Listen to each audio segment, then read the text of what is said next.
दिवंगत पंतप्रधान इंदिरा गांधी यांनी देशामध्ये आणीबाणी लावली त्याला आज बरोबर 51 वर्ष पूर्ण झाली। 25 जून 1975 रोजी तत्कालीन राष्ट्रपती फखरुद्दीन अली अहमद यांनी आणीबाणीची घोषणा केली आणि देशाच्या इतिहासानं एक वेगळं वळण घेतलं। आता हाच इतिहास 9वीच्या विद्यार्थ्यांना अभ्यासावा लागणार आहे। NCERTनं आणीबाणीचा अभ्यासक्रमात समावेश केल्यावरून राजकीय वादळ उठलं नसतं तरच नवल।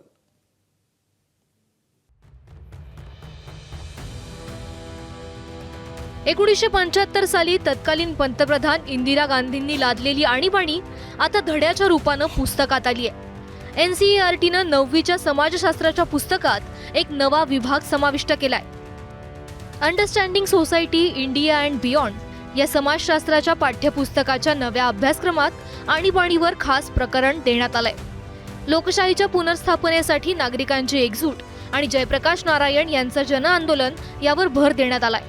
नागरिक आणि संस्था जेव्हा सत्तेकडून उत्तरदायित्वाची अपेक्षा करतात तेव्हा लोकशाही पुन्हा उभी राहू शकते हा धडा विद्यार्थ्यांना मिळत असल्याचं NCERTचं म्हणणं आहे। या प्रकरणाची सुरुवातच 1975 ते 77 दरम्यान लागू करण्यात आलेल्या आणीबाणीची नोंद भारतातील लोकशाही समोरच्या प्रमुख आव्हानांपैकी एक आहे या वाक्यानं होते। 1970च्या दशकाच्या सुरुवातीला इंदिरा गांधी यांच्या नेतृत्वाखालील सरकार विरोधात जनतेचा असंतोष वाढत होता।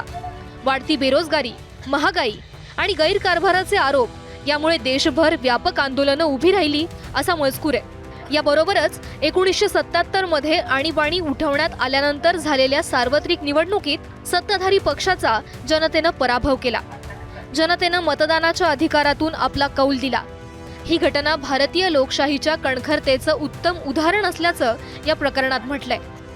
आणीबाणीला 50 वर्षांपेक्षा अधिक काळ लोटल्यानंतर 9वीच्या अभ्यासक्रमात याच्या समावेशावरून 2 मतप्रवाह आहेत। माध्यमिक शिक्षणातील एक ऐतिहासिक पोकळी भरून निघाली आहे असं एका गटाचं म्हणणं आहे, तर 9वीच्या विद्यार्थ्यांसाठी हा विषय आणि त्यातला तपशील किती संयुक्तिक आहे अशी शंका काही जणांनी उपस्थित केली आहे। एका माजी पंतप्रधानाचा आणि देशातील संवेदनशील कालखंडाचा थेट उल्लेख असल्यानं हा विषय राजकीय दृष्ट्या वादग्रस्त ठरलाय।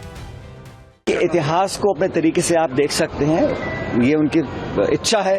और ये मैंने देखा है कि जब भी सरकार भाजपा की होती है किसी राज्य में या देश में, तो पहला काम वो क्या करते हैं, किताब, इतिहास, साहित्य को अपने तरीके से प्रस्तुत करने की कोशिश करते हैं। जिस प्रकार दुरुपयोग कर आवाज को दबाया जा रहा है, चाहे वो सोशल मीडिया हो, चाहे मीडिया हो, चाहे जुडिशरी हो, ब्यूरोक्रेसी हो, निर्वाचन आयोग, कोई संस्था हो, जिस तरह का दुरुपयोग कर अपने हितों को साधने की कोशिश ये सरकार कर रही है, आज से पहले कभी नहीं हुआ। NCERT ने सही किया है।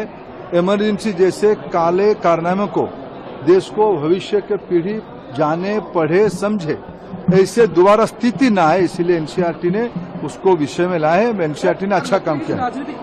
आणीबाणीचा धडा पाठ्यपुस्तकात आल्यावरून राज्यातही राजकारण रंगलंय।